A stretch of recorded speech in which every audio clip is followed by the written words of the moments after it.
And shalom and welcome everyone to the house of the lost sheep of Israel. I'm Elder Michael Johnson, and we're going to be going through a particular teaching.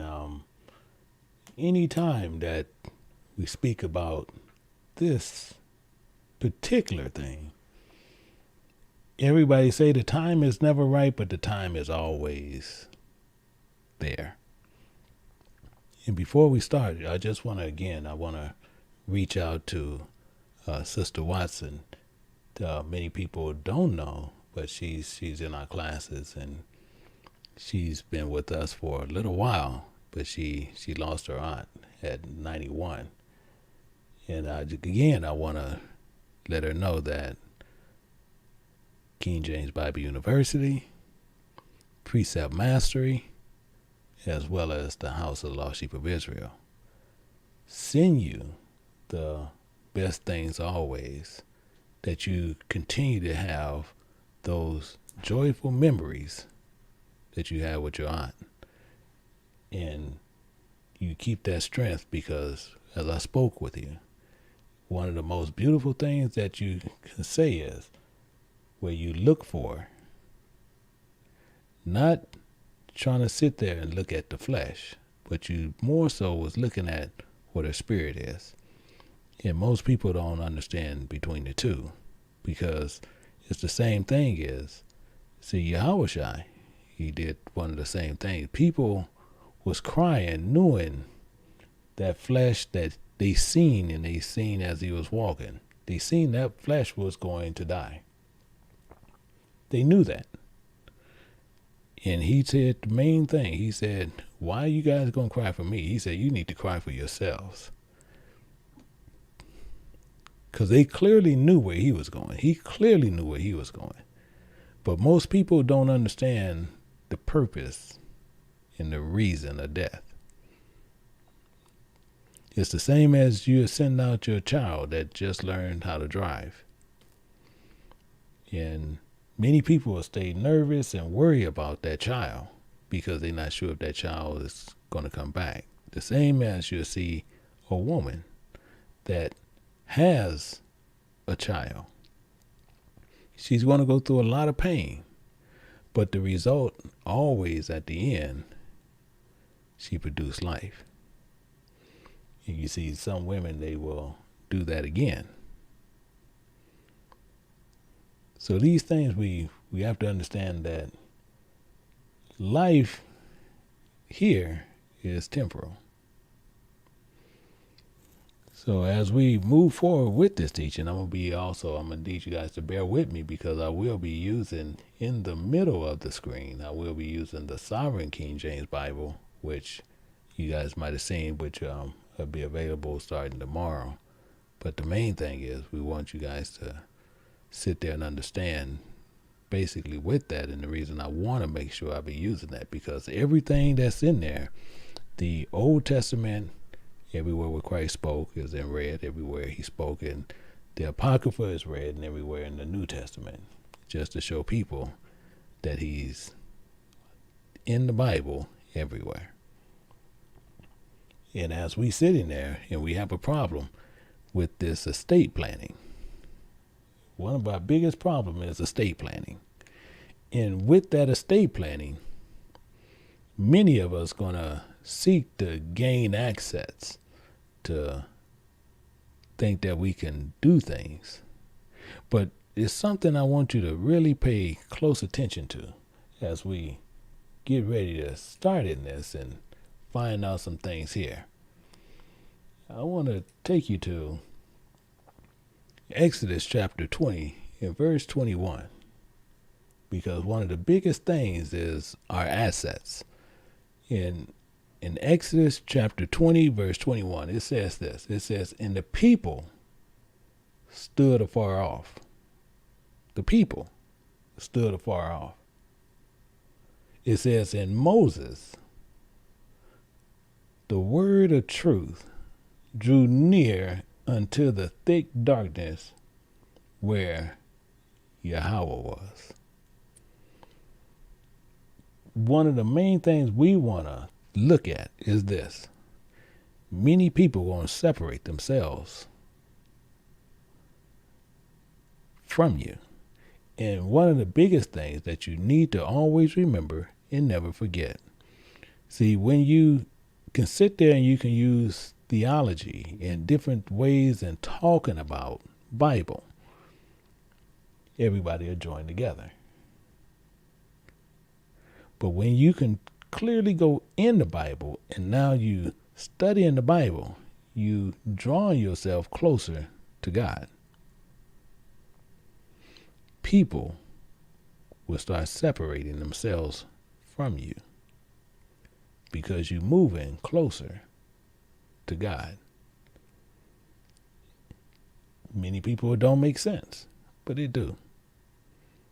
Because he making you determine with your assets and how they're going to be allocated after death. Death is real. So most people don't know that, but death is real. And for you to determine your assets, you only going to experience what you're going to go through life, but the experience should be death and not planning. See, because not planning what to do with your assets, you may be gaining things over your journey that you should not be gaining. So this is going to be a kind of a tough teaching for many people, but I'm going to tell you right now, as we go through this scriptures, and many people have just joined over here, that we run precept upon precept. We join everything that we say, and we can show you everything that we prove going to always be in scripture. I will not show you something else out of some other book to try to tell you what this book is saying. But if you planning on this journey, and you on this journey right now, every one of us is on this journey, whether we want to be on it or not. Every one of us have a promise. Once you are here, you are promised to die. But the problem is this: what will you accumulate along the way? See, a great amount, some going to accumulate great amount of money. Some going to accumulate property, fame. All these things is considered in this world as an asset. None of which you can take with you. The only thing you can take with you is your experience that you had with those assets.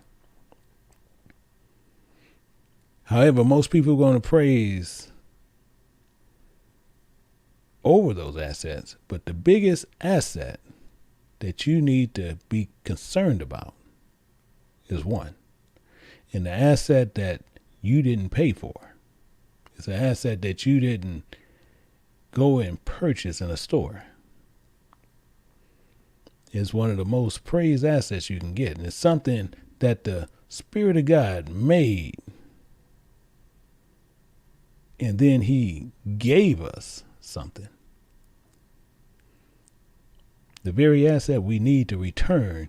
And if we can return it with interest, and then we can be doing very good, because every one of us was made without soul. I want you to clearly get this. Every one of us was made without soul. And we need that very asset and then do something with it. So what I wanted to do, we're going to go somewhere. And I'm going to show you. We're going to go over here to Uncle. We're going to go to Uncle Idris. We're going to go to Second Idris. And we're going to go over here to chapter 3. So I want to go here. And we're going to look at something really important. In chapter 3, it says this. In verse 3, it says,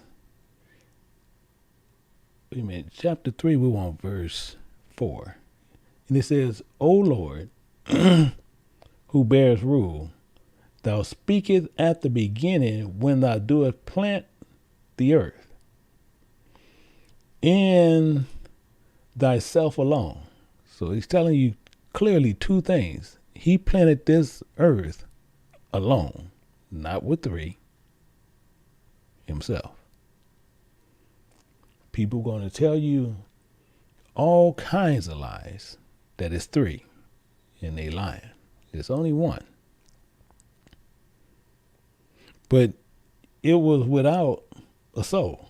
Because we're going to look at verse 5, and it tells you, it says, and giveth a body unto Adam. And Adam, we know, male and female, created here them and called their name Adam, without soul, which was the workmanship of thy hand, and doeth breathe into him the breath of life. Then you was given the soul. But it's what you do with it is the important part. It's what you do with it. So it says, and he was made a living before thee. This is the most important asset. The most important asset that you need. And many of us going to continue not to understand what we need to be doing with the most important asset. The most important asset you can get. See, the asset is given to you by God, but if your soul that it is, and it's sin because you fight with it because you don't want what he gave you. And that soul will die with that body of flesh. Let's look at something. Let's look over here at Ezekiel, and we're going to look at chapter 18. We're going to drop down to verse 20. It says, the soul that sinneth, the same one that sinneth, he gave it to you.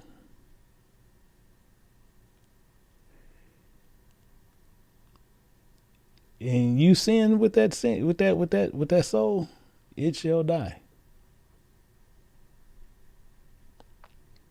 See, most people get this all mixed up all the time. They want to call themselves, we're going to be sons, but the Bible telling you every time it's a servant. But the servant of that flesh will surely die. And it goes on more here, because it's going to let you know some more here. It says, the son shall not bear the iniquity for the father. I know they're throwing some people. It's throwing some people. But we're not here to play games. We're here to show you something, because death is real. Your assets that you're gaining is real. And it's telling you that servant is not going to bear the iniquities of the father. You have many people telling you, oh, well, we're going to tell you what, Jesus paid it all for my sins. You go right back here, because we're going to tear some of this down. We're going to tear this down, because he said not going to bear the iniquity, the acts of sin of the father, neither shall the father bear the acts of sin for the servant. The righteousness of the righteous shall be upon him, and the wickedness of the wicked shall be upon him. This is clear. Clear as day. But you have so many people going to pile up in churches and camps and community centers telling you he paid it all. They sing songs to that. Let's go a little bit deeper. We're going to look at this. We're going to look at James chapter 4. We're going to drop down to verse 17 and look at something. And it says, therefore, and he's telling you, for that reason, to him that knoweth to do good, for that reason alone, you know to do good. But many people have a problem with that very thing alone. When you know to do good, in the first thing people will sit there and say, that's my body, I can do what I want to do with it. This is what I can do whatever I want to do. For that very reason, when you know to do good, endureth not, to him it is sin. When you knowing something you don't want to do, is what it's actually saying. When it's something you know that's right and you don't want to do it, to you, then it's sin. To you, it's sin. Telling people contrary to what the Bible says. See, and he's telling you, the same as he said over here, the soul that sinneth shall die, and he's not going to bear it for you. Let's dig some more into this. Because just like I said, so many people teach contrary doctrine. It's unreal. In 1 Peter chapter 2 and verse 21, he making this clear to you. And he's saying this in chapter 2, verse 21. And it says, for even hereunto ye are called. You are called, because Christ also suffered for us. Not paid at all. Not paid at all. Leaving us an example. He didn't pay it all for you. He left you an example that ye should follow in his steps. He didn't pay it all for you. This is the problem. We gain assets as we go. Well, we can sin, and the more we sin, God's going to take care of us. Jesus paid it all. He left you an example that you should be following. But what you want to do, and what we continually do, we pick up assets on the way. And then thinking we can well them off as estate planning. He's saying these things for us to really understand what's going on all the time. But we refuse to see what the truth is.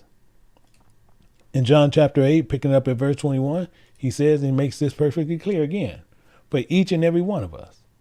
And Yahushua said, what did he say? He said, then said Yahushua, what did he say? I go my way. See, he going to separate from you. Actually, I'll tell you what, let me put it over here. Let me put it over here, because I'm going to show it to you. Just let you know he's actually telling you this right out of his mouth. We're going to go to John chapter 8 and pick it up at verse 21. I'm going to show you that he's telling you this right out of his own mouth. In I think I went too far.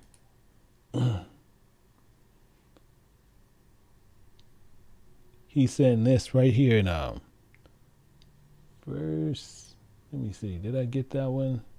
Here we go. We right here. He said, then Yahushua said again unto them. Yahushua said again unto them. Let's see, what did he say?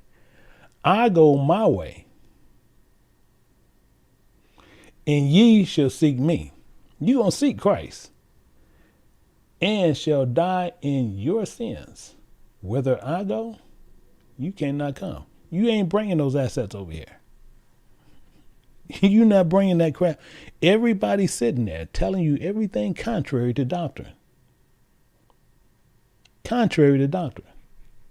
But still believe they can do whatever they want to do, what they want to do. And believe it's good. And he's telling, okay, we're going to tell you what, you want to do that? You go your way. You go down that road. I'm going to go down this road. Don't you ever think we're going to meet up at the end. Because where I'm going, you can't come. That's why we're going down two different roads. You can go collect all the assets you want. All the assets you want. But I promise you, we ain't going to end up in the same place. That's what he's telling you clearly right here. It gets it more to where people sit there and they want to tell these lies. And as we go and we move on, we move on, we move on, we move on, we talk different things. In Hebrews chapter 9, picking up at verse 27, it says this and makes this perfectly clear again. But again, we have people like to pick up assets on the way. And it says, and comparing it is appointed unto men once. Once. It's appointed to men once. One time. According to the flesh. But we have fools. We have fools out there telling you reincarnation is out there and telling you it's real. They coming back at all these different people. And the problem is we go right into that estate planning building where they are and we listen to that plan. And we sit there and we believe in that plan that they want to tell you about. And it's telling you right here, it is appointed unto you. Just move men, just put you there. It's appointed unto you once to die. Once. One time. You're going to die according to the flesh once. Not come back again as something else. That's something that they done taught you, that you done believed in. In hell you will go, in hell deservingly so. Why? Because it's right here in the Bible. But we choose to listen to a fool talking. It says, but after this, the judgment. After this, the doctors and teachings going to sit there and show you what's going on. See, because when he says appointed, he's letting you know right here, appointed, ED. Why do we have this here? Why? Because you haven't, again, people out here teaching you about scripture and don't understand scripture and don't even understand the words they're using. Appointed. It's already set. Appointed is already set, meaning it's a time, a place that's already set for each one of us. Men once to die. Once.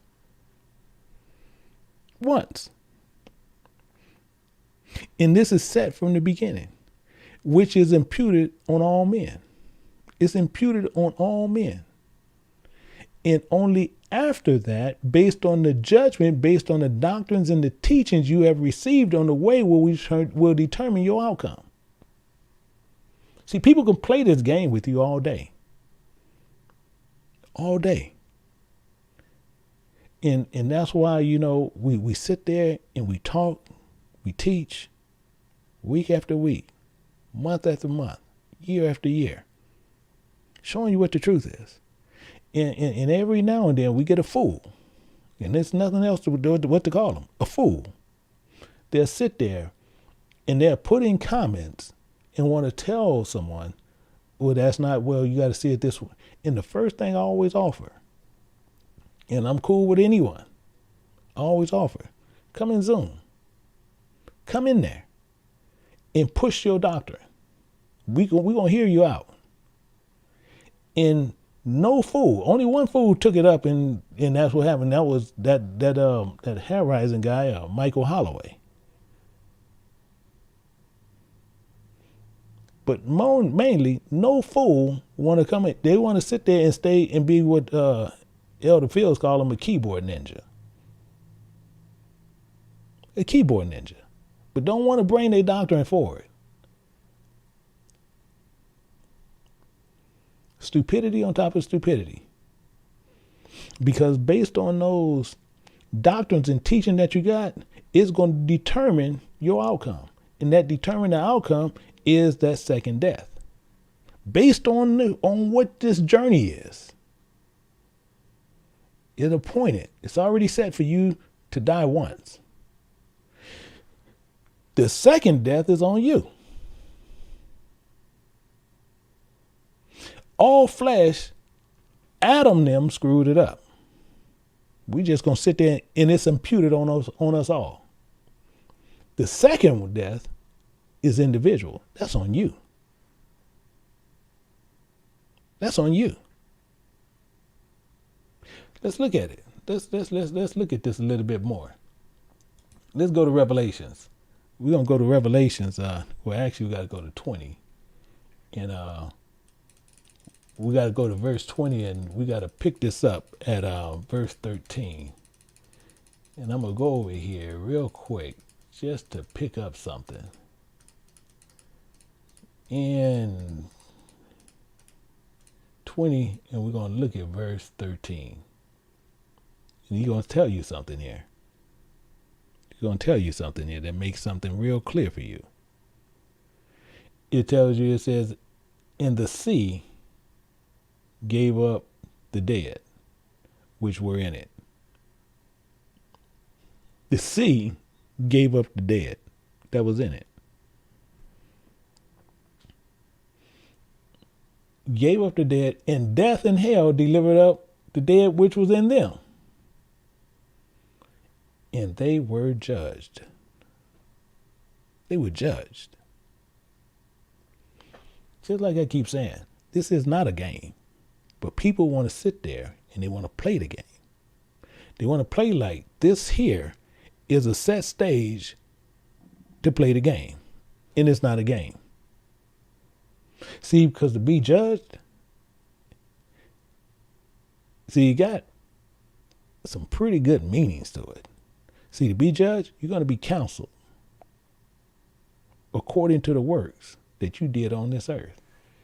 And as he's going to continually say right here, you are judged. Every man according to their works, to everything you did here. That's what you're going to be judged on. You're going to be counseled on those. Those who have those Paleo Hebrew dictionary, you go look it up. You're going to see it, going to say that clearly right there to you. You're going to be counseled based according to the works you did here. And if you was living riotously and you gained a whole lot of assets from living riotously, you're going to be counseled on that. And based on those works, you're going to have a problem. Verse 14 tells you a little bit more. It says, and the death and hell were cast into the lake of fire. That's where it's going. Because once you go there and you counsel, you can't sit there and say, oh, well, Lord, I didn't know. You done picked up some trash and junk out the trash can you should have left over there. But so many of us going to pick up so much stupid stuff along the way.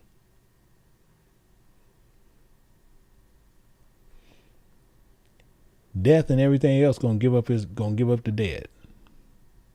And then we're going to be counseled there according to what we did here.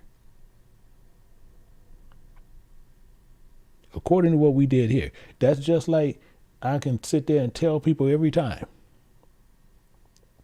Christian, you'll never see Christian being spoken by none of them brothers that you see in this Bible. But you'll see people profess they Christians. Don't you ever think one that professing a Christian will show up in the kingdom of God. Ever. Ever. He said if you suffer like one. Why? Because that's what they're going to do. Those Christians are going to make you suffer because you don't believe what they believe. Soon as you get the truth, they separate from you.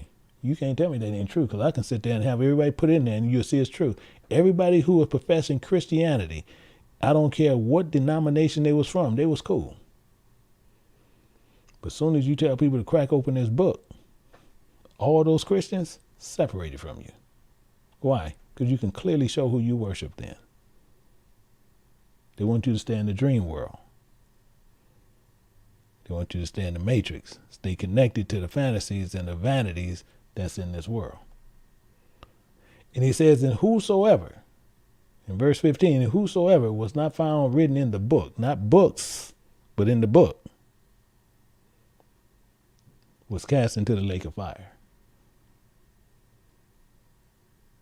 See, once you be judged and counseled according to your works on this earth, and based on that, if you was not found in this book,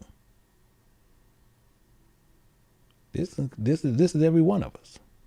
We're going to be cast into the lake of fire. That's not on Yahweh. That's based on us. Because we clearly have a choice. Death, the first death, is guaranteed. It's already imputed. That's what our forefathers got guaranteed to us. That's what Adam and them got us guaranteed to.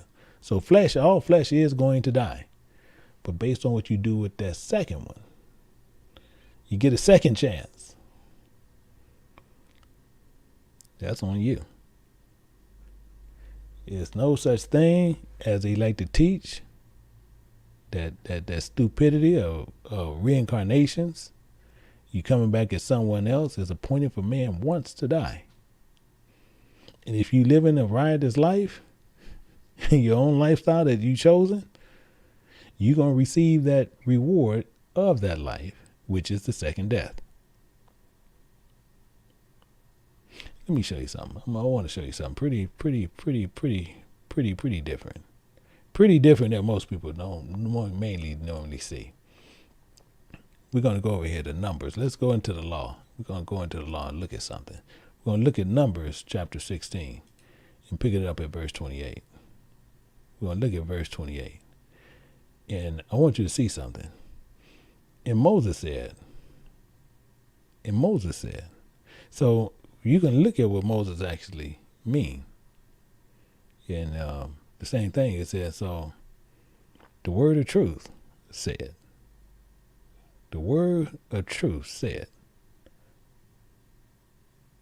whereby ye know that the Creator has sent me to do all these works.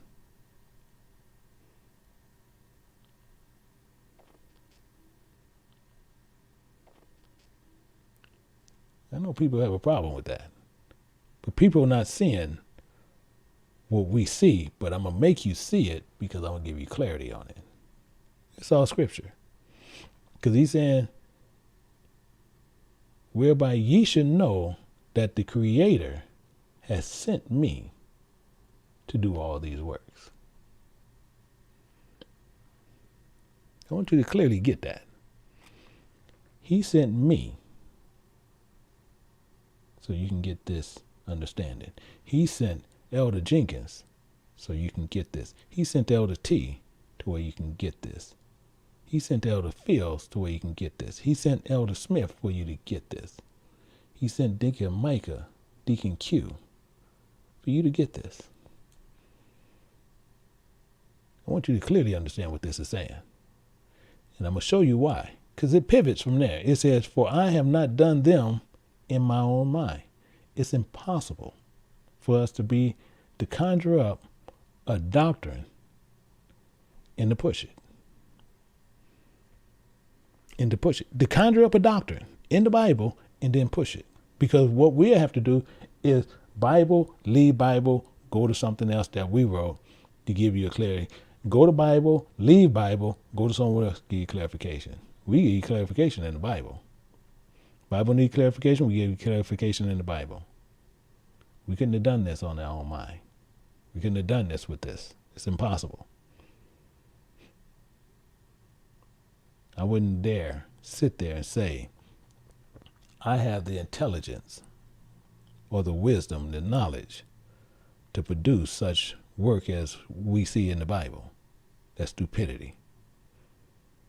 Stupidity. These are the words of God that he produced. And it says, if these men die the common death of all men, or if they be visited by the visitation of all men, then the Lord has not sent me. Meaning what? So what is he saying? This not no trick. But he's saying, if any man die the common death or visited after death, once to die, then judgment. If this is not happening according to the Spirit of God, and if that man comes back from the dead in flesh as he was, then the Spirit of God did not send nobody, because then the book is a lie. That's what he's saying. So let's not get it tripped up. Let's not get it. And that's all he said. That's all he said for you to understand what he was saying. So he says even more here. He gets on down. He says, but if the Lord make a new thing in the earth upon her mouth and swallow them up, in all the all in all that in all that aspiration into them, anything that appertains to them is what? And they go down quick into the pit. Then ye shall understand that these men have provoked the Creator. Appertain. Meaning it pertained to those attributes, that's death, then was going down into the grave, into the ground. Only then will you understand that flesh, this works of sin, had provoked the Spirit of God. Had provoked the Spirit of God, and it did it continually to his face. Continually. See, when we start getting a lot of spiritual teachings here, then people start, well, man, I don't know what he's talking about. You go back and look at it again. See, because the Bible is clear all the time. When we look at Genesis, and we're going to go over here to chapter 3, and we're going to look at something. We're going to look at something real clear. In Genesis chapter 3, and you see Christ talking. We're going to start at verse 17. It says, this is what he said to Adam. He says, because thou hast hearkened unto the voice of thy wife, and hast learned of the tree which I commanded thee, saying, thou shalt not learn of it, cursed is the ground for thy sake. I'm cursing the ground for your sakes, my man. I'm cursing it for your sake. I ain't cursing it for I'm cursing it for you. In sorrow shalt thou learn of it all the days of thy life.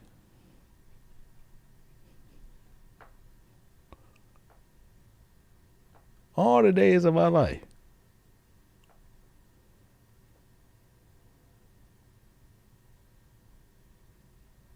Are you with me? Because we hearken to something we shouldn't have been doing. We supposed to have hearkened to the Spirit, to the help me, the Spirit, but women love to sit there and say, I'm the help me. No, you're not the help me. You can take that and throw that in the trash can. A help me was the Spirit. All you got to do is go right back to Genesis chapter 1, verse 27. You see, he created he, him, male and female, created he, them, and blessed them. And then the first thing a woman want to sit there and think that she do, most of them think they butt don't stink, and they do. They're not the help me. The help me is Christ. The help me is Christ. So don't ever think that you was it. See, because the same thing, he said, because we hearken to that flesh. We hearken to flesh of our wives.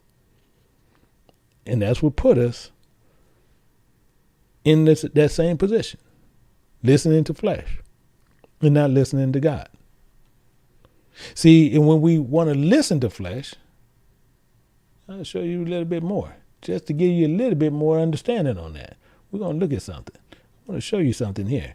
See, most women, well, we ought to help me. Let's go over to Job chapter 9. Then said his wife unto him, this is flesh. The same one, this is, if you want to say that you to help me, this is what she told Job. Doest thou still retain thy integrity? Saying, why you still, she saying out of her own mouth, thy integrity.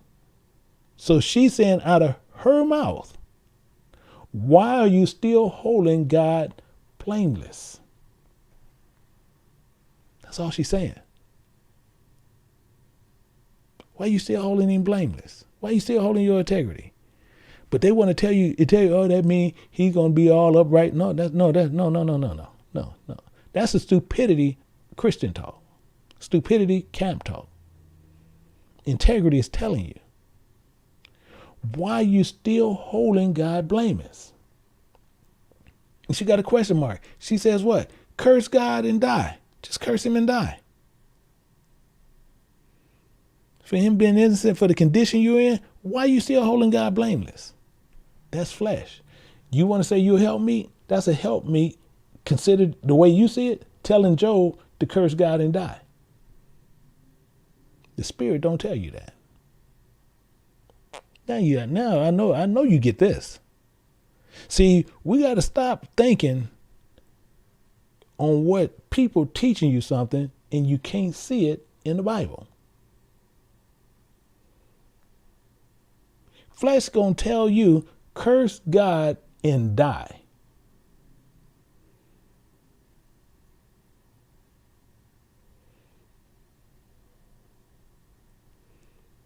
So why do you want to hold on to your estate with that eternal God? Saying the same thing. Why you having that estate plan to stay with him? Curse him and die. But let's see what he said. He said unto her, thou speakest, compared one of the foolish woman speaketh. You speaking like a fool. You speaking like a fool. This is Job. Wait a minute. Wait a minute. You want me to blame God and curse God and die? You're a fool. You're a fool. He says, shall we receive good at thy hand of God?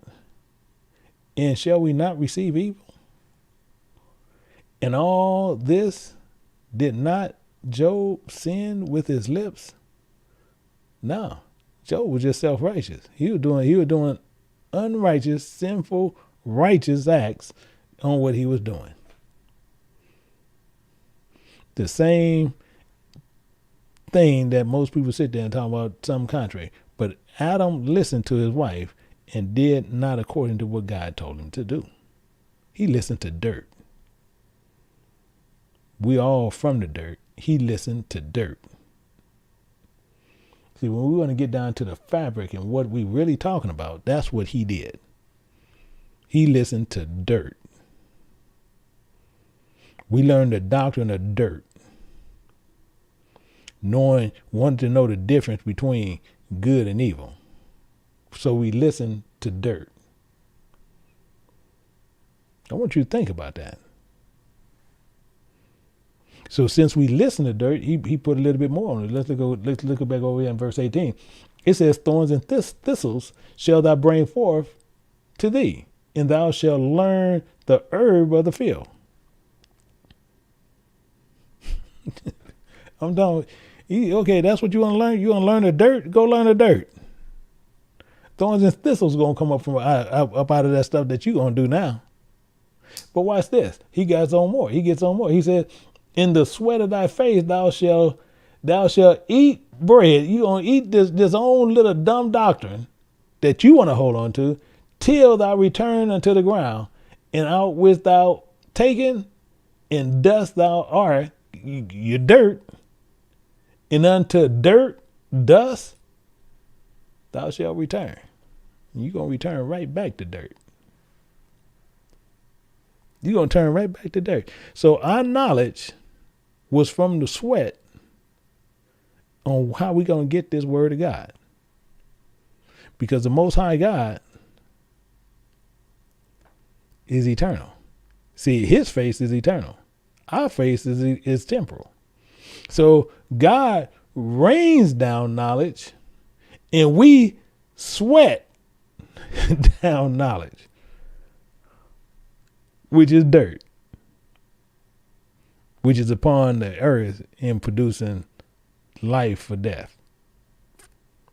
Our sweat falls upon the ground and produce thorns and thistles. Everything that man produce will always be temporal. Nothing that man ever will produce won't ever have nothing to do with eternal. Nothing.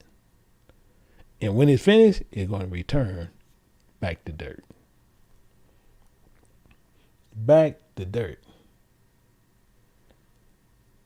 Back to dirt as it was.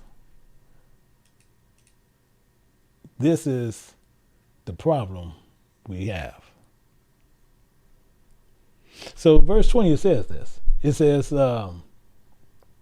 when he says, and Adam called his wife named Eve. See, listening to flesh, he called her Eve. Flesh is Eve, the mother of all living, flesh, Eve. But guess what? We don't even get that. The problem is we listen to dumb men that teaches doctrines of devils. He called his wife Eve because they both names with Adam. See, and just to show you this, just to make sure we all on the same page, because people just coming over your mic don't know why I say that. But we're going to look at Genesis chapter 5, picking it up at verse 2. It says, male and female created them. He created them and blessed them and called their name Adam. That's why you hear me saying that. So just in case you didn't know, now you know. That's why I say that. So Eve, Adam called her Eve. Okay, this is Eve. This is flesh. We did it. See, but the main thing is this. Was Eve deceived? Was Eve deceived? No, she was persuaded. See, and we can see this in all entirety when we go to it. So we're going to look at this in 1 Timothy chapter 2, and we're going to pick it up at verse 4. And it says this, in 2:14, we need 2:14. There we go. It says right here, talking about both of them, and Adam was not deceived. It's impossible. Wasn't deceived. But the woman, our spirit, that we wanted to use our own spirit. We didn't want to use the spirit that he brought to us, but our spirit being deceived through persuasion was in forgetfulness, was in transgression, based on the desires that he was putting before us, telling us about stupid doctrines. Hey, we can be just like God. We can be just like him. Telling us this stupidity. We're going to be just like him. So all you got to do is eat of this doctrine that I'm going to teach you, and you're going to be gods. Tell me clear. She wasn't deceived. She was persuaded. She was persuaded. See, and just to show you, I got to hit a couple other places just to show you what I'm going through, because this is why I like to run through Bible, because I can deviate if I need to, because I just want to make sure I prove a point to you. So what happened with Eve is what went on. See, it says, and the woman saw, see, her spirit saw, not God's spirit, her spirit saw that the tree was good for food, and it was pleasant to the eyes, and the tree was to be desired to make one wise. And she took of the fruit thereof and did learn, and gave it also to her husband, and he did learn. Persuaded to make one wise. Persuaded. And guess what? We have a lot of us is sitting in a camp. We got a lot of us right now. We got a lot of us in there right now. Going to run right over to these camps and going to get some dumb doctrine. And they're going to mix it. At the end, they still going to come out dumb. It ain't going to change. See, so, but people sit there like, man, I don't know why he says this stuff, because it is what it is. In Hosea chapter 4, picking it up at verse 6, it says this. It says that it makes it clear. It says, my people are destroyed for a lack of knowledge, because they has rejected knowledge. We reject it. We want that dumb doctrines. We want to pick up assets along the way besides staying in the one book. So we want to pick up stuff. And on top of that, when he sat right there and told her, and she said to make her wise, and he's saying, you will be like gods.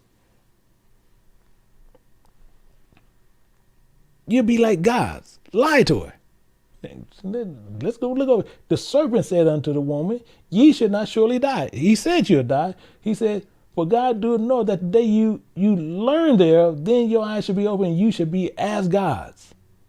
You're going to be just like him. You're going to be just like him. Now you no longer the clay. You're a potter. I'm telling you, this is the stupidity we run into. This is the ignorance that we join ourselves to.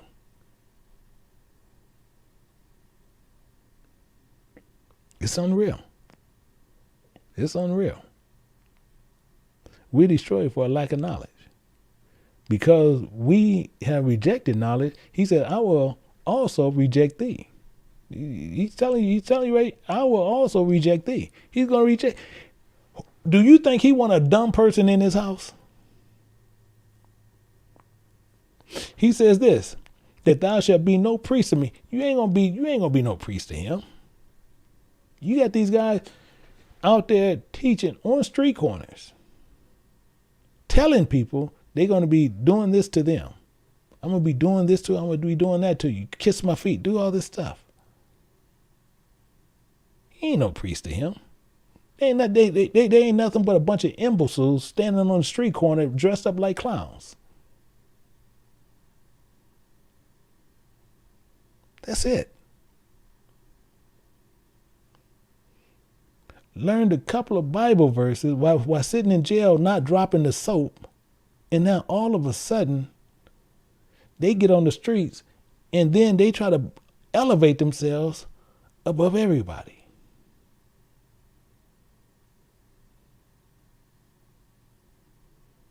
Seeing thou hast forgotten the law of thy God, I will also forget thy children. He also won't forget about them.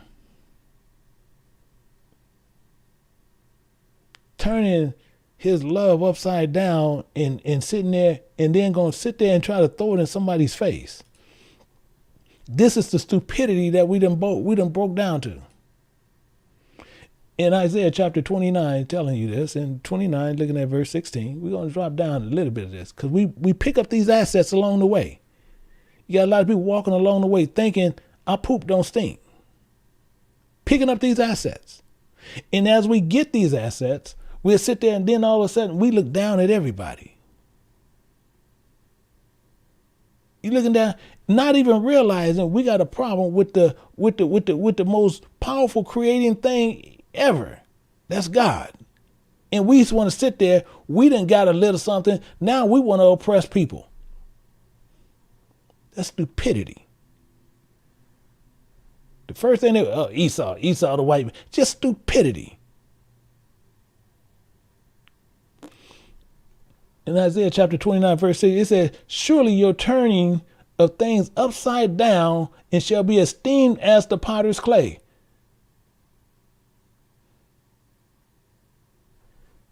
This is stupidity we get into.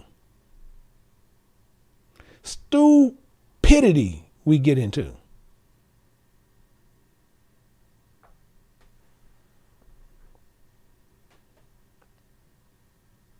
And don't think nothing about it.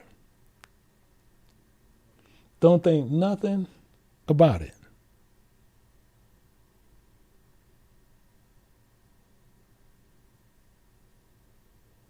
This is truly the problem.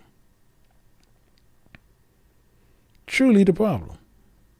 Let me go back over here. Let me show you something. You know, we got to go down to 21. We're gonna go down to 21, but I want to finish a thought here real quick, because we turn this stuff upside down. And it says, for shall the work say of him that made it, he made me not. This is what we're gods now. You ain't made me. I'm good. Or shall the thing framed say to him that framed it, he had no understanding. Are you serious? I'm talking about, we got fools. It's nothing else you can call them. Fools. They'll sit there and tell you the Bible got errors based on their studies. Based on their studies.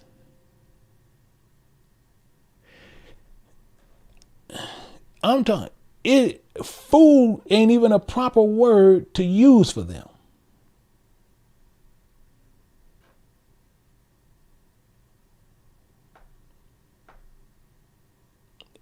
I don't know what to say. I'm talking about sometimes you don't have nothing to say for words. Nothing.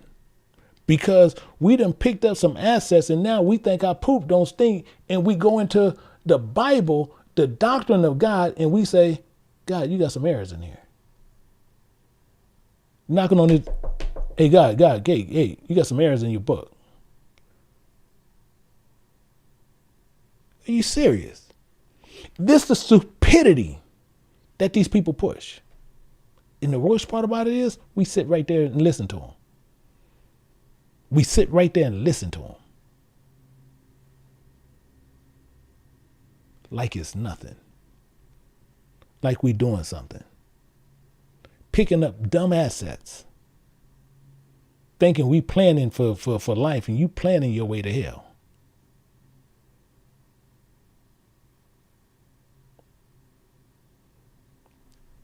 Based on being deceived. In verse 20 it says, Adam called his wife Eve. He called her flesh. She was being straight up because she was the mother of all living. And it says, unto Adam also he, his wife, did the Lord God make coats of skin and clothe them. Clothes in this filth.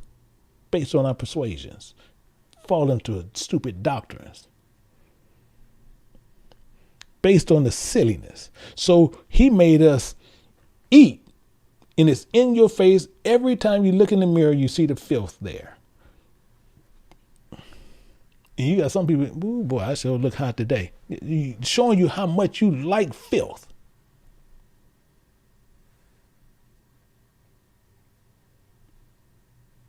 He clothed us for the silliness that we worked. So that's why he said and made this clear to each and every one of us. We go right back. And we're going to look at some things and just get clarity on it again.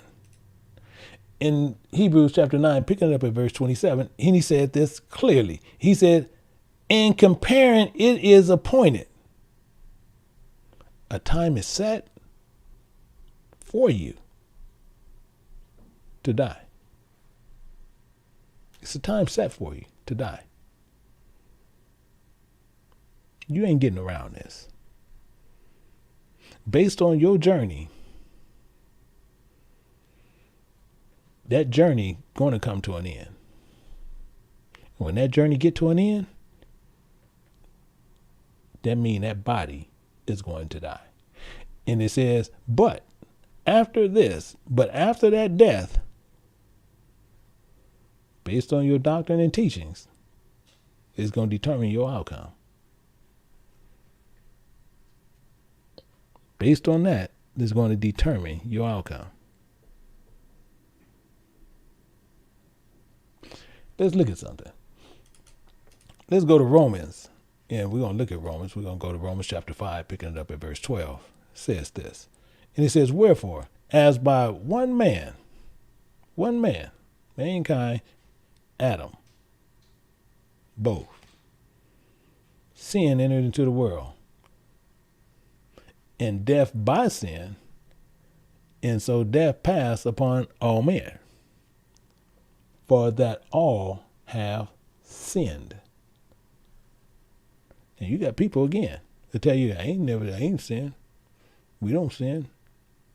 I got people at a church told me, the preacher himself, they said they never sinned. I said, well, why you got a church? Why you teach the Bible? You ain't sin. He got a learned doctrine of stupidity. A learned doctrine of stupidity.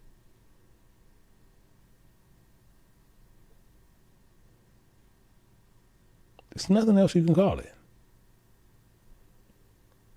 It says, for that all have sinned. And they saying all but them. All, well, they sin, we ain't sin. They sin, we ain't sin. He clothed us in sin. Because it was imputed to us. It was inherited to us. But he goes on more and he says this. He says, for until the law, sin was in the world. Meaning what? We're going to clarify it. But sin is not imputed when there is no law. Meaning what? To them, it ain't no sin. Because they can do what they want to do. But once the law came into effect, now it became sin. As I said, most people don't know it's 2 laws in the Bible. People sit there and tell you it's a lie all day long. And there's 2 laws in the Bible all day long. So as you gaining these assets, thinking that the laws of flesh, which is sin, you gaining assets on that journey, the same as one can sit there in a flower trying to gain everything that he can, and don't know the difference between a flower and grass. We don't even understand the difference between that. We want to understand what's the difference between everything else but what it actually is.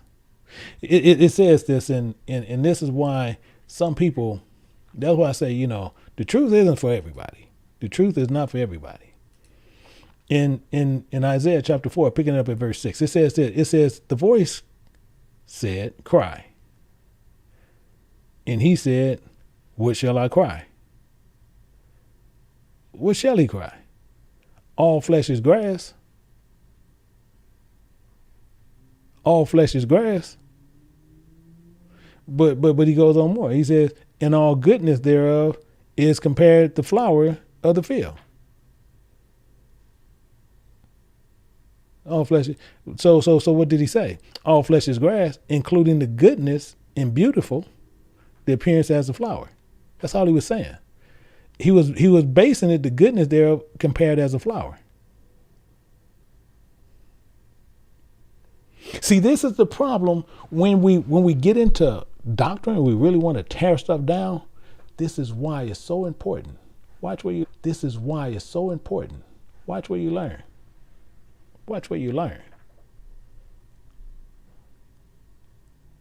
See, because the very one you learn from is the very one can get you where you need to go. Can put you on that very road to where you can start really communing and studying with Christ. Because he'll show you the way once you know what he really requires of you.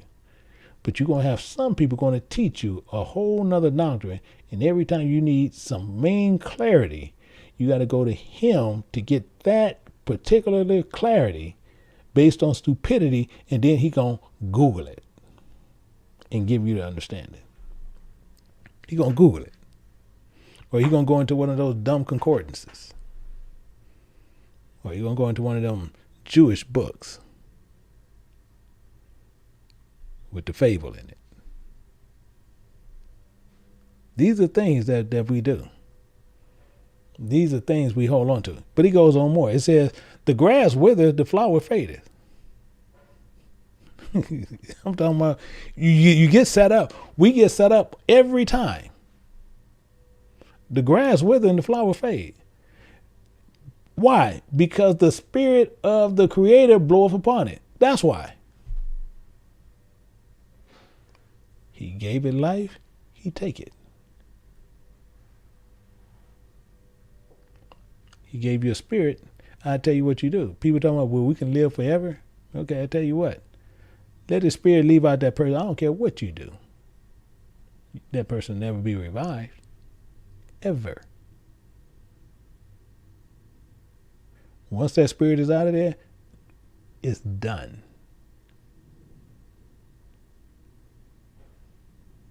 See, and grass was still over the cycle going wither and turn brown. And turn brown. It's going to show you the age of what it's doing.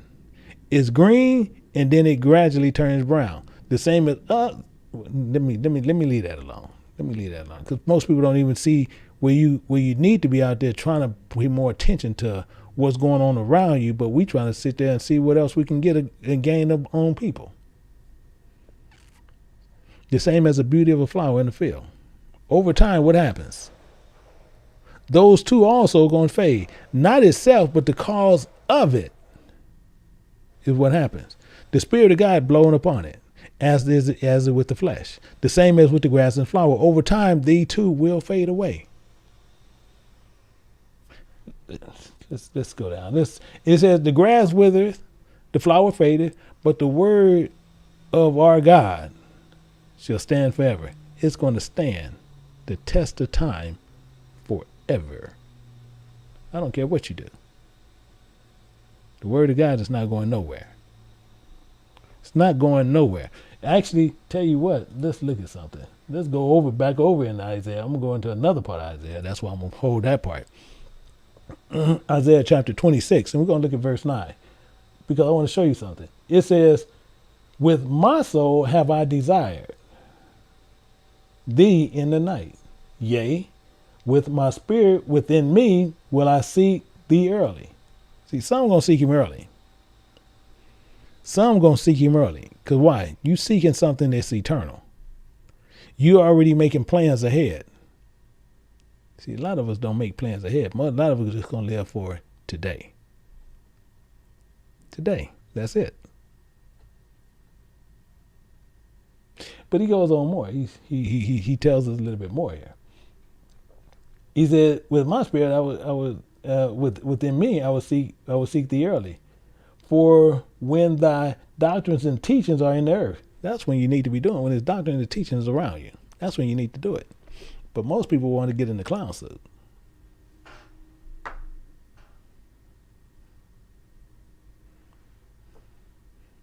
Get men's in robes.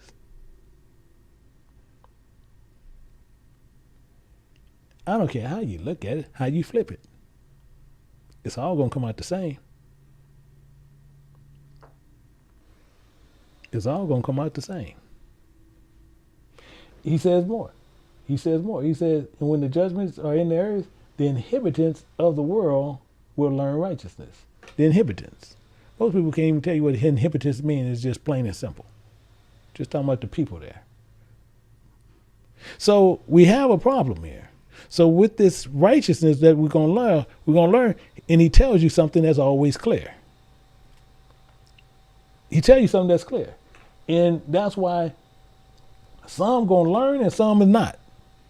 Some going to learn and some are not. That's why he makes sure people want to sit there and they have a problem. When you see this verse here, some of them might well just tear it out their Bible, because he tells you one thing clear as day. He says, I love them that love me. Then he pivots, but he said, I love them that love me, and the ones that seek me early shall find me. Seek me. We just came from there. But people sit there, well, you know, God loves the sinner, but hates the sin. God said right here, I love them that love me. And if you're a sinner, he don't love you. People don't see, people want to go to those churches where they get the smooth, super clean teachings and don't feed you the truth. He's telling you out his own mouth, I love them that love me. And if you love him, you're going to be doing something. He's clear. He's clear. So these pay attention to details. These pay attention to details. Let's pull a little bit more. Let's pull a little bit more. We're gonna go down into this a little bit more. We're gonna dig into this on this thought a little bit more, because we need to. Let's go into Ecclesiastes and Psalm for Sirach. We're gonna look at chapter 10. We're gonna go down to verse 28, because we need to check out something. It says, my son, my servant,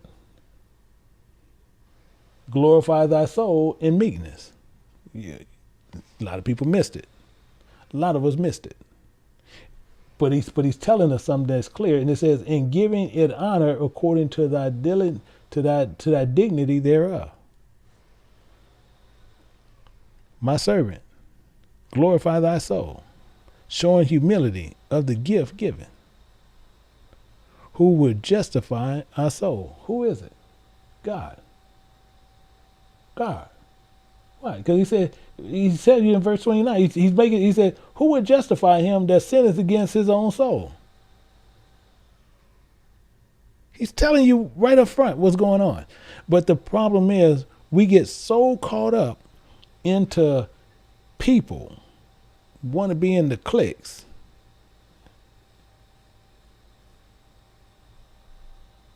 So if you sin against the Spirit of God, then you're seeking the Spirit of God to also justify you. Doing everything contrary to the internal estate planning system. But still expect the internal plan to happen for you, which is a lie. You fooling yourself. See, this is more so of a counsel session on what we need to be doing. This is a counsel session. Because a lot of us is blind in our own lives. Some is blind in our own eyes. And as it said, he said, who will justify him that sinneth against his own soul? And who will honor him that dishonors his own life?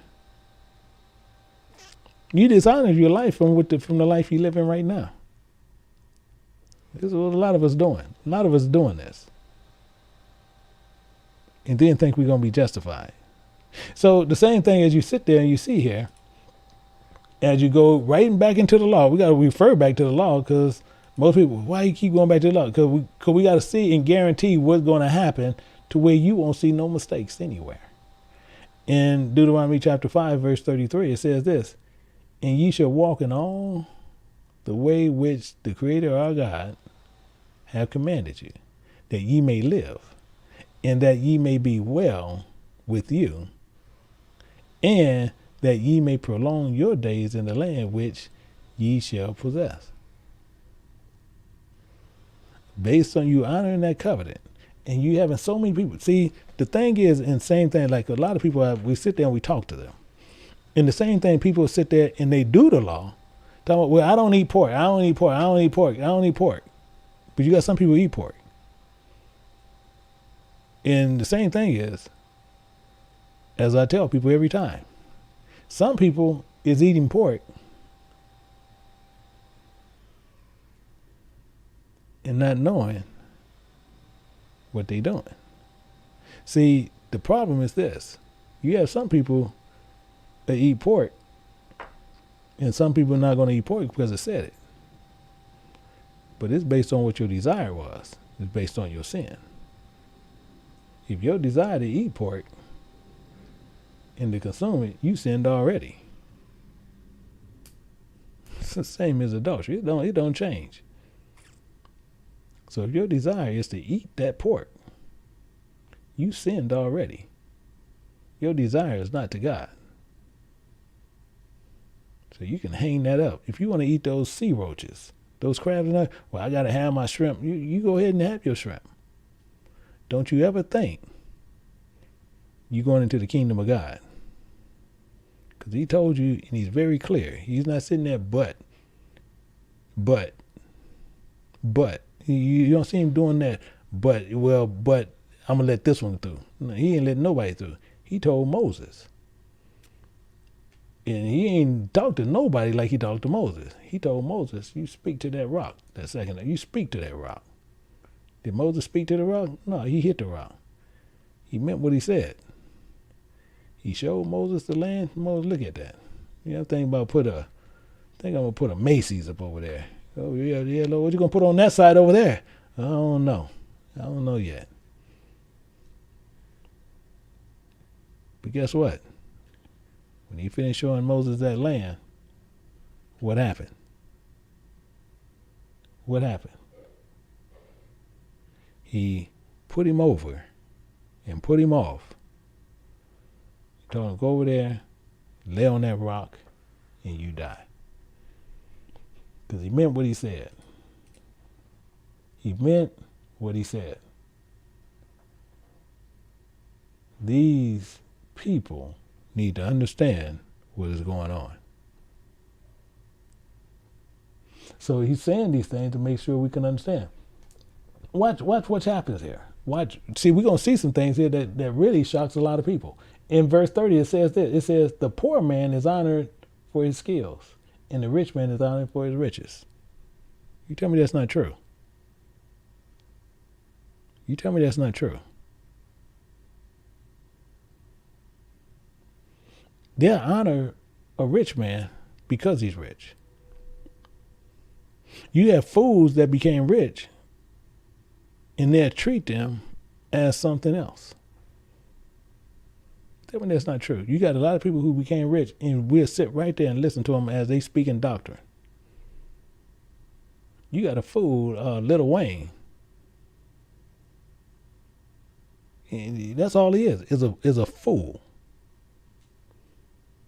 I like his music. Okay, you like his music? Okay, you spending money on his music? You helping making him rich? And you just the biggest fool as he is.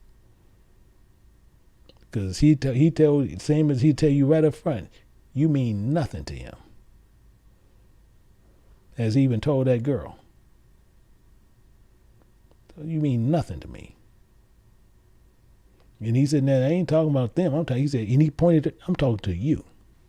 He let her know that. I got the interview where I show it on there. I ain't talking to them. No, I'm talking to you. I'm rich.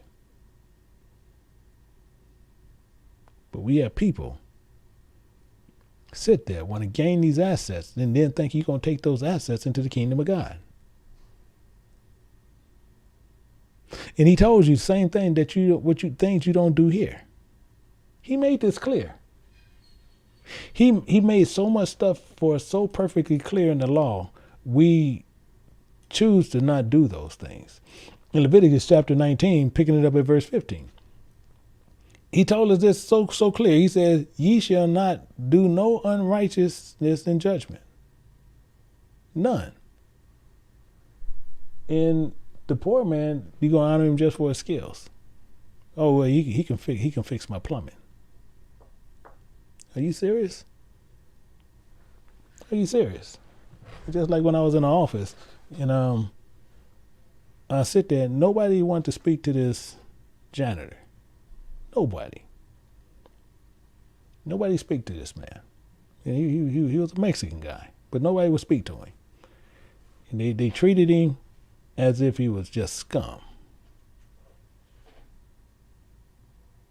Didn't have nothing to say to him. He come in there every day. He'll take the trash out of everybody's office. He'll come in there. He'll leave his trash can outside. Come in your office and get your trash can. And mainly he like to speak to you. Hey, how you doing, sir? And he'll take it back out, empty it, and come back in. If you need to clean up a little, he'll clean up a little bit, and he's going on his way.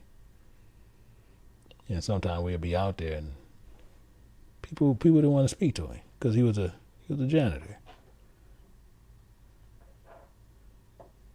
And just showing the stupidity, because some people look at me like, Mr. Johnson, why are you speaking to him? Why are you asking me? Because I spoke to him every time. Every time I seen him, I speak to him.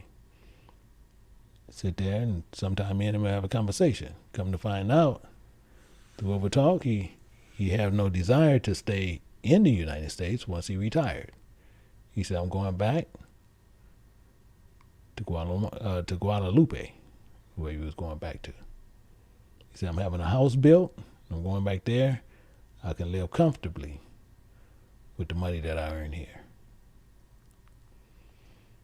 Me and him spoke about his children. He spoke about his wife. He spoke about his aspirations on what he's going to do when he get there. Was no harm in sitting there letting a fool, and who I was talking to was the people I was talking to, tell me not to talk to this man. That was stupidity. Because the only difference between that man and anybody else making a living is choice. And if he was proud on what he was doing, I'm proud for him to do it. If he respect his position, and that position, he's not running in nobody's house, trying to steal nothing. He is not trying to get anything. He worked and he earned for everything that he got. What make you, because you think you make more than him, that you are better? That's the same thing you see fools on the street. They sit there and say, oh, we're Israel, and now everybody else is dirt. Esau, the white man.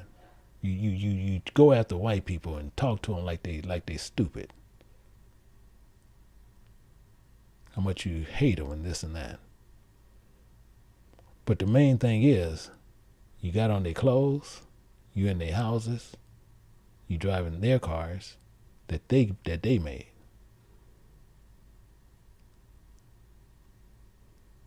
This is the stupidity that goes on. And then we have the people, they want to respect a fool, somebody with money. The same difference. You have Obama, who came from poor. You have Trump, through all his daddy legal dealings, came through money. Trump is the dumbest thing walking on the face of this earth. The dumbest, stupidest thing walking on the face of this earth. But you have people who sit there and hold respect to somebody who have filed bankruptcy numerous times, and then choose that same man to run your country. So your estate planning, you got wrong, because you joined yourself to a fool. This is the problem we have today. People doing their estate planning thinking that they being righteous and being stupid. See, and it tells you the same thing. So you think that you have no respect of no person. Poor, and you don't honor the person if he's mighty. But righteousness shall thy judge thy neighbor. Based on blessing, the knowledge is how you're going to judge that neighbor. It's how you're going to judge this person. That man was not doing anything wrong. He came in and did his job. He was being righteous on what he was doing, fulfilling his job. And I judged him based on that. He came in with respect, and I returned the same respect to him. Return the same respect to him. You get a fool, you treat him as a fool. You speak to him as he's a fool. And Trump is a fool.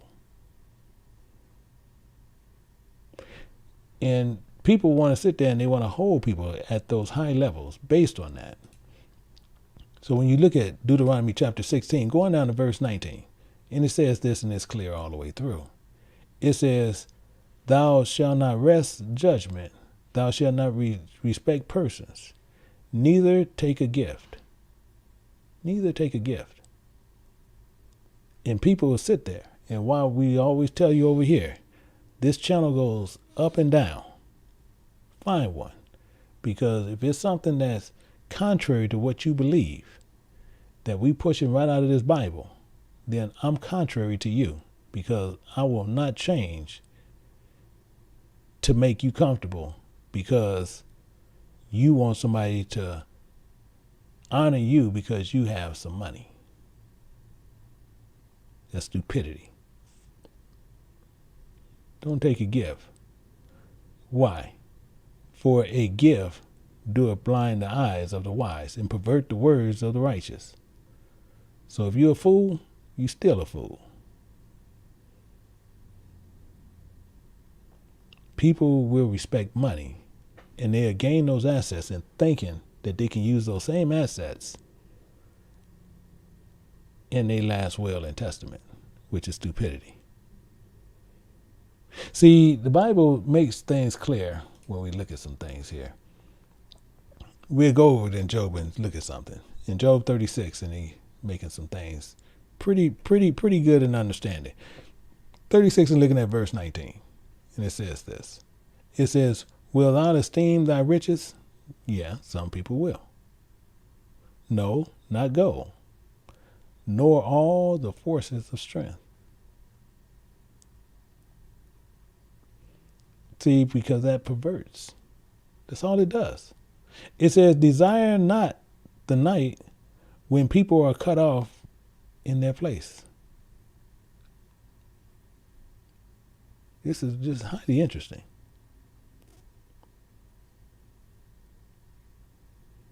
So I got a question. You need to answer this within yourself. I'm going to ask you. You need to answer this within yourself. Will you honor Christ in poverty more than those that are rich?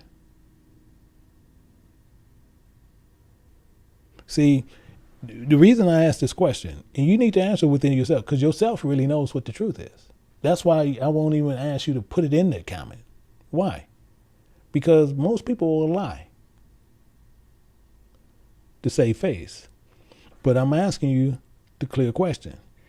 If Christ's on the scene, he's not going to come with his riches showing you this. He's going to come in poverty and impart knowledge. Or are you going to sit there and you're going to look at the ones on the other side where you can see the riches and the things they can use? You follow me?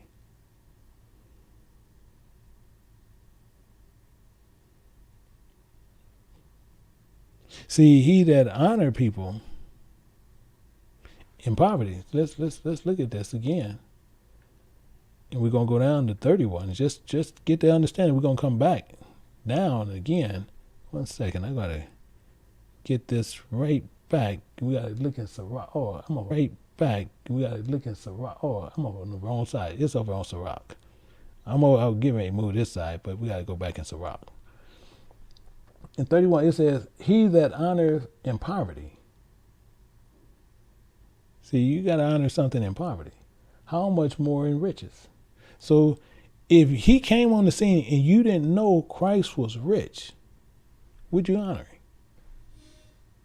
That's the question. You didn't know he was rich. Would you honor him? And it says, how much more the riches?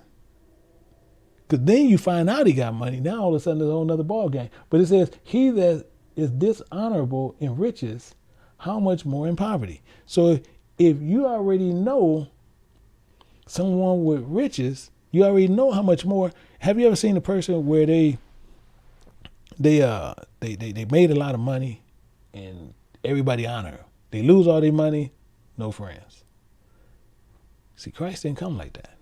Christ did it differently. See, he want to see what you're about. He wants to really check you out. And this is why he does it in the way he do it.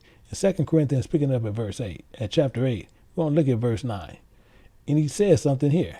And he says, for ye know the grace of our Creator, salvation, anointed one, the word which came to you, though he was rich. He was rich. Yet, for your sakes, again, he cursed the ground for your sakes, and now for your sakes, he became poor. So everybody is looking for the perception of what? The one who driving that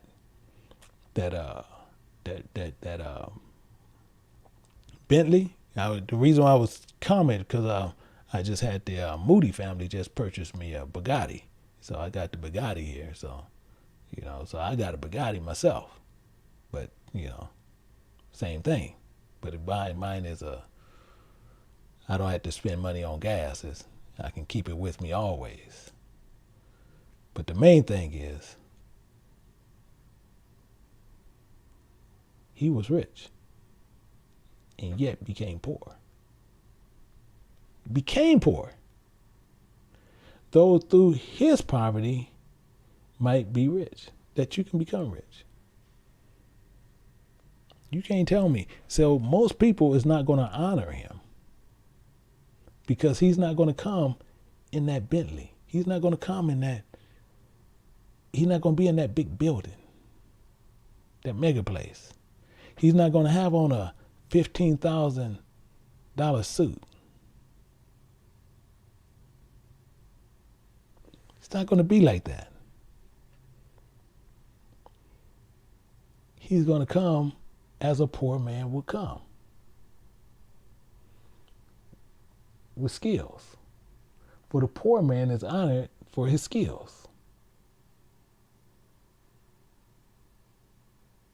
It tells you this, right? The poor man is honored for his skills. But most people don't want to hear what that poor man got to say.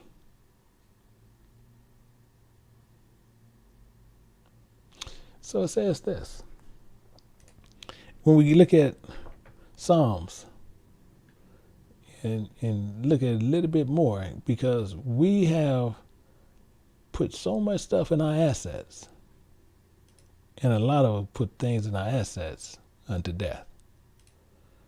In Psalms 119:49, he's pretty clear on what he's saying. It says, remember the word unto thy servant. You remember this, upon which thou hast caused me to hope. Interesting. This is extremely, extremely interesting. Remembering what words we sinned against God. Not God against us. However, his grace was for us.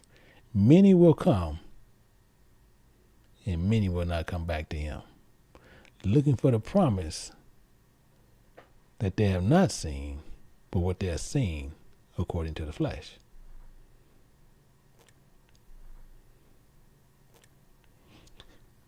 This is your estate planning. This is what a lot of us look for. See, and they look for those hopes. That's what they have faith in and what they see. It says this, and it makes it pretty clear here on when we see it. We can go down here in Hebrews chapter 11, and it makes it pretty clear. It says, now faith is a substance. It's a substance of things hoped for, the evidence of things not seen. But when you see this guy in this Bentley, it's different, ain't it? See, substance is something is tangible. But it's faith. But tangible. Let's look at something. I want to show you something to where we can get a better understanding on what's happening here. In Genesis chapter 15, just to make sure we understand what's happening. Genesis chapter 15, verse 13, it says this. He said unto Abram, what did he say? He said, know of surely thy seed shall be a stranger in the land that is not theirs. We're somewhere where it don't belong to us. They people tell you we're strangers. Yeah, that's true. We are strangers here. We are strangers here. But it says this, and thou shalt serve them, and thou shalt afflict them, and they shall afflict them 400 years. This is all interesting, isn't it? All interesting, isn't it? But watch what he says there. He says, and also that nation whom they shall serve, I will counsel. So he's going to counsel them. And afterwards, they who you shall come out with great substance. With great substance. Things that you can't see. Things that is hoped for. See, you have people going to always fool you with this substance thing. You have people who do this, and you have people that show you. You can go on YouTube, you'll see them all over the place. They're going to show you, offering you some substance of protection. You have to be confined in their community. You have to be on their land. And they're going to give you what they say is their substance of protection. Some will have the substance and even provide fame. Running on that name is a substance, of something that you can see.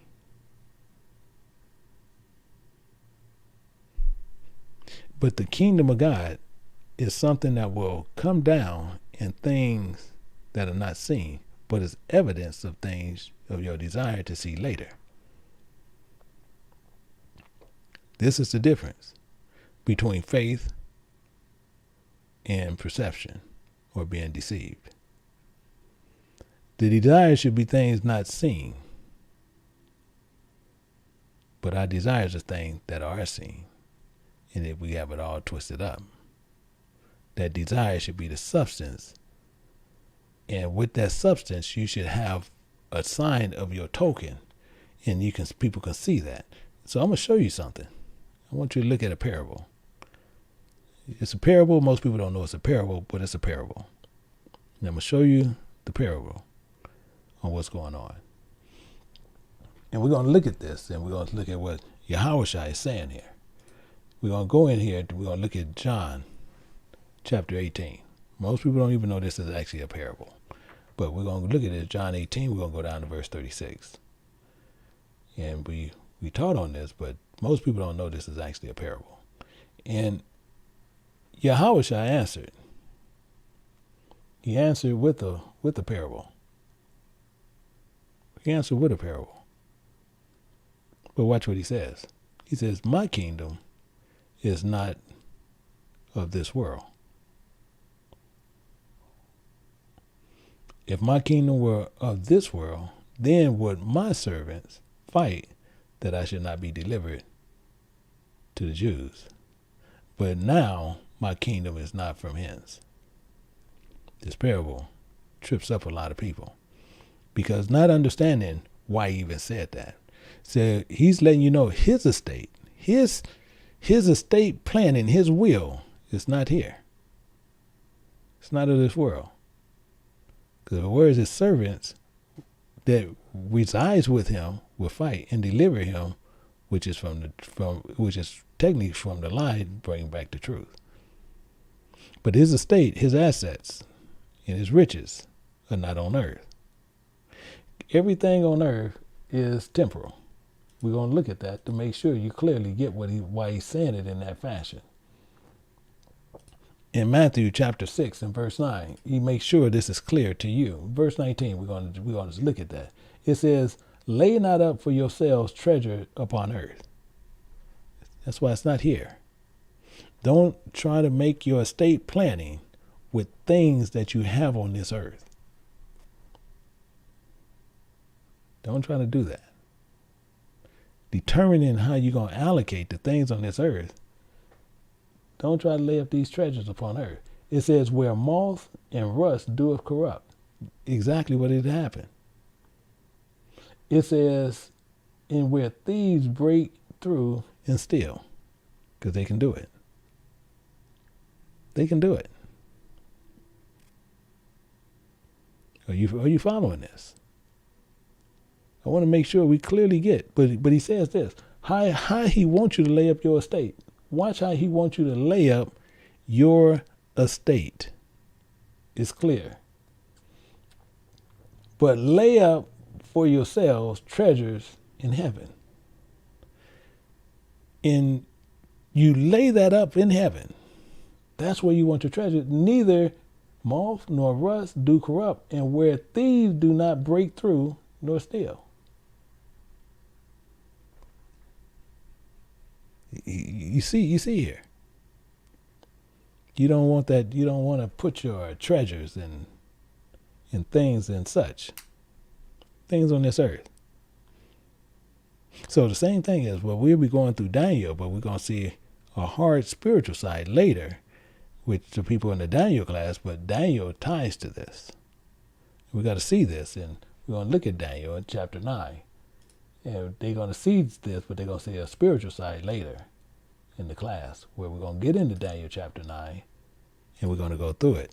But we're going to see For the foundational understanding, we're going to get a clearer understanding of what's happening here with this parable. In Daniel chapter 9, verse 23, it says this. It says, at the beginning of my supplication, the commandment came forth, and I am come to show thee, for thou art greatly beloved. Therefore, understand the matter and consider the vision. Wow. See, in the beginning of my supplications, so he was coming to show favor, and he was seeking favor from the Spirit of God based on the commandment that was set forth.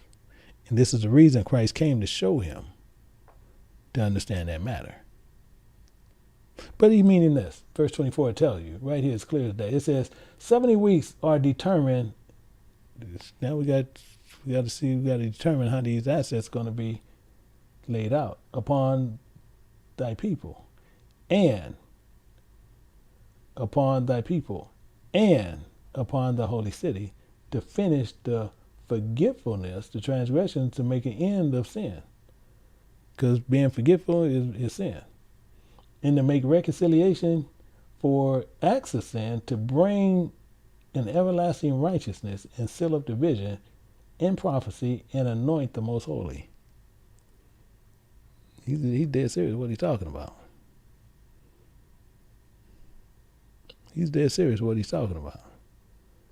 Determining his assets to make an end for sin. And you have the same thing, you have dumb Christians. There ain't nothing else you can call them. They'll sit there and turn that 70 weeks and they're trying to time it up with years. You can go look at it all day long on the web. And he's talking about 70 weeks, meaning 70 weeks. But we see what he never told you, but it's something that's real simple.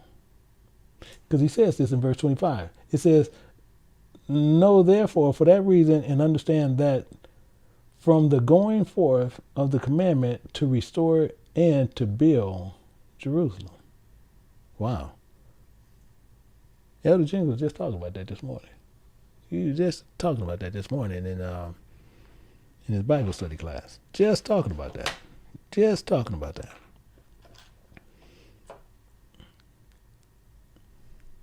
And to understand and restore, to build his kingdom.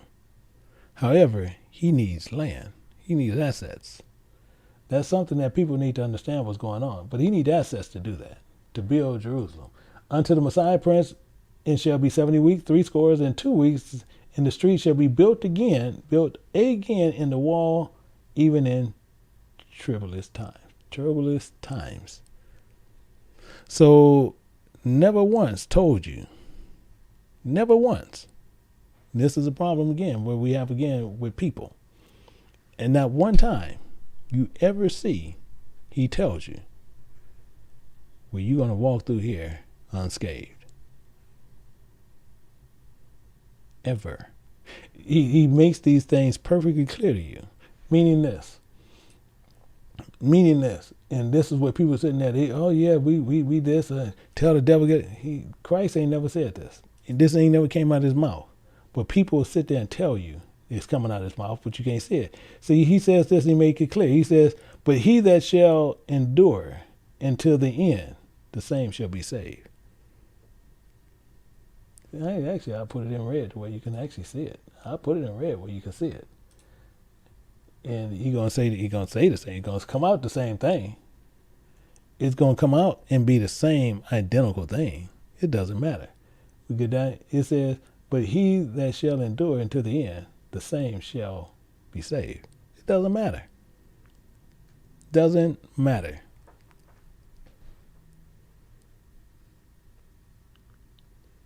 You have to endure something. So I'm going to share another parable with you.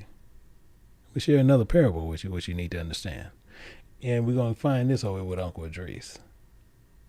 Uncle Idris, in 2nd Idris, chapter 7, we're going to pick it up at verse 6.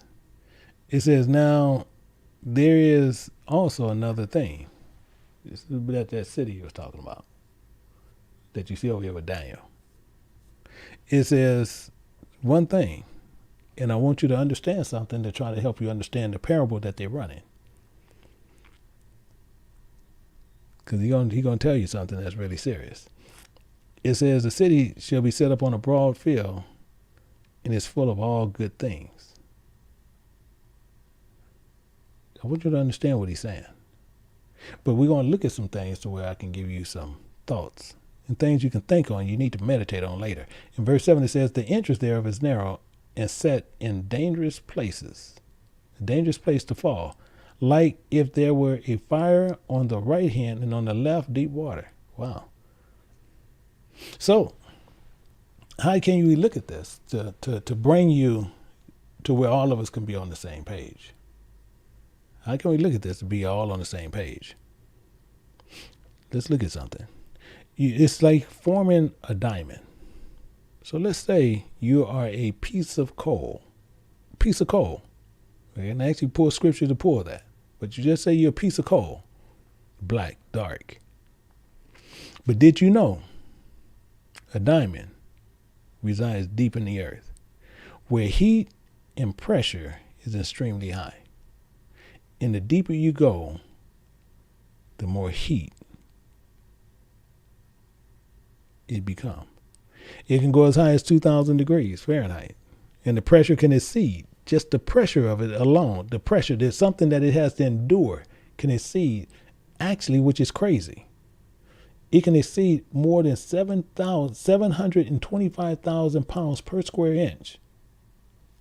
It's like going deep into the water,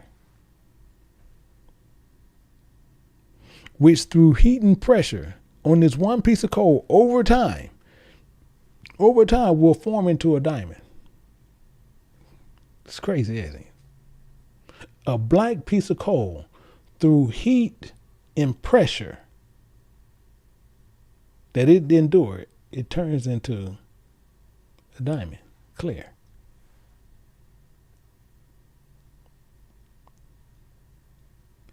Not like how they try to produce artificial ones, because those can take hundreds of years, but you having people producing diamonds, or they say diamonds, in 28 days using the same type of technique, but they just want to accelerate it up here. So they're using high heat and pressure to produce these false diamonds. But he said, those that endure to the end, the same shall be saved. So it's saying this to where we can kind of understand what's happening. So let's look at something just to get a better understanding on what's happening. Here. In Wisdom of Solomon, chapter 4, picking up at verse 13, it says this, and pretty interesting. It's in he being made perfect in a short time, fulfilled a long time. Wow. So how can we unpack this to where we can sit there and apply this to us? How can we apply being made perfect in a short time, fulfill a long time? The same as the diamond. So how can in a short time we can fulfill a long time? You follow me? So we need to unpack it to where we can see it, so we can see it. We need to see it. So it meaning this. So he's being made perfect in a short time, fulfilling a long time. So the same as the diamond, over the years of a short time with the Spirit of God, but it's been a long time that we think. But that's not quite what we see. It's not quite what we see. Meaning this. I'm gonna show you something, and we're gonna keep moving forward. We're gonna go to 2 Peter to help us get some better understanding here. 2 Peter chapter 3. No, we want chapter 3. I just got to roll down to 3 now. We got to go down to 3, and we're going to look at verse 8. It says, but beloved, be not ignorant. So we can't be ignorant about how God doing this, because he said we got to endure to the end. He said this one thing. What is it? That one day is with the Creator as 1,000 years, and 1,000 years as one day. So it's not for us to sit there to judge how long it takes him to do what he need to do to perfect us on what we need to be perfected on. But we're going to go through this, and we have to endure to the end. Some of us going to get out and we're not going to be purified by God. We're going to have impurities. The same with estate planning. Pick up less assets as you possibly can while you're on this journey. He says, take nothing with you on your journey. Take neither staff, money, your purse. Don't take nothing with you. Because those are less things he need to add to the estate planning for us to go through. See, in verse 8, it tells you this, and he makes sure it says, in one only path between them both, and between the fire and water, so small that there could but one man go through at once. He's not saying you're going through with money and stuff. He's talking about you going through another way. Don't try to take all this stuff with your estate planning, because the Bible is clear on all things. Let's look at something. In Malachi chapter 3, picking it up at verse 3, it says, and he shall set as a refiner and purifier of silver. He's going to do these things. He's going to set there as a refiner and purifier of silver, and he shall purify the sons of Levi and purge them as gold is in silver. That's a beautiful thing, because he's letting us to where we can work back to what we once were. Let's get a little bit of understanding here. We're going to get some understanding here. And I just want to make sure we're clear as we're closing this out. And we're going to look at Ecclesiasticus. And 1 second. We got to go to Ecclesiasticus. We're going to go to 38. We're going to go to verse 28. And it says, the smith also sitting by the anvil. The smith. He sitteth as a refiner, purifying silver. Same thing. He sitteth with the anvil. Considering the iron work and vapor and fire wasteth his flesh. And he fighteth with the heat of the furnace, and the noise of the hammer and the anvil is ever in his ears. In his eyes look upon the pattern of the things that he maketh. He sitteth in mind to finish his work, and watcheth to polish it perfectly. I'm talking about this is something you can put in your pocket and walk around, because as he's sitting there telling you, I got to get, you got this dirt, I got to get it off of you. We have to endure this thing to the end. To the end. To the end. He's not changing anything. But he goes on a little bit more here, where we're going to look at some law and find out a little bit more. In Leviticus chapter 26, he says this in 26:19. He says this. It says, and I will break the pride of your power. That's what he had to get out of us. Because we want to take that estate. We want to take some of that estate, some of those assets into the kingdom. And we can't take that with us. That pride. You got to get it out of you. We want to use it as an asset. That's stupidity. We shouldn't be trying to use pride as an asset. He said, I will make your heaven as iron and your earth as brass. Exactly the reason why. So he got to put that pressure. Just like that diamond, you got to put that pressure to where we can come out and get all that dross out of there, to where we can become a paved work, and we just have a clearness of us in our body. Actually, we're going to tell you what. Tell you what, I just thought about that. Just thought about that. We Let's go to Exodus chapter 24, and we can just sit there and we can look at the same thing what I'm talking about. We're going to sit there and see. And it says, and they saw the God of Israel, and there was under his feet as a paved work. Same, he's telling you exactly what he's doing. He's sitting there, he's making sure a sapphire stone as it were the body of heaven. It was talking about us in his clearness.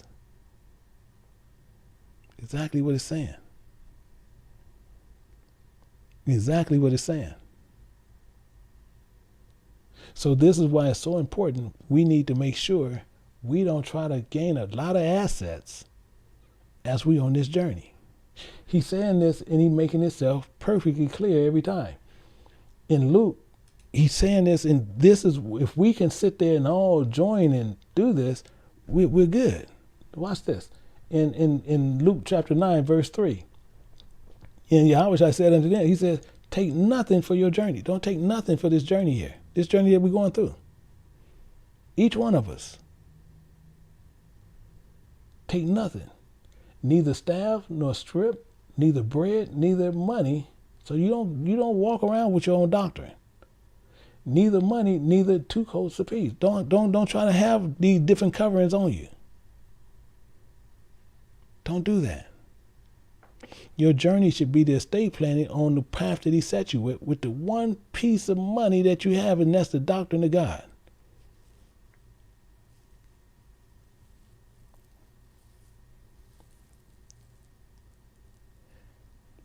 And this is the main problem that some of us have. We're not trying to add nothing to it. We're not trying to take away nothing from it. Are you following me? Don't take nothing with us, and let's not try to add nothing to it. And he's making sure this is clear for us to where we make sure when we looking for this, we make sure we can hold on to what he's saying. And it says this in Revelation chapter 22, picking up at verse 17. He's making sure this is clear. He says, the Spirit and the bride should say, come. Let them that hear say, come. Let him that is athirst come. And whosoever, let him take of the water, the knowledge of life freely. Wow. I'm talking about this self-explanatory. Because when you say you take of that water freely, meaning what? He's telling you all the time in all scripture. In Isaiah 34, verse 16, he tells you what? Seek ye out of the book. You don't see no S at the end of the Lord and read. No one of these should fail. No one of these. It's books within this book, and none should want to make. But people telling you, go get a concordance, go get this commentary, go get all this stuff, and we're going to learn about God. That's stupidity. Now, at one time we went through no commentary yet. You don't see anything. Yet. Why? Because you're not going to see it. Why? Because we don't use commentary. Commentary is in the Bible to give you clarification out of his own words through other holy men that's in this book.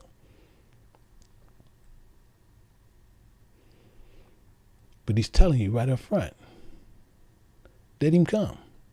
And he says more over here in verse 18. It says, for I testify unto you, every man that hears the words of the prophecy of this book, not some commentary what some dumb man done told you, but of this book, if any man should add to these things, spaceships, Enoch books, books of Jasher, the apocalypse of Abraham, the book of Adam and Eve,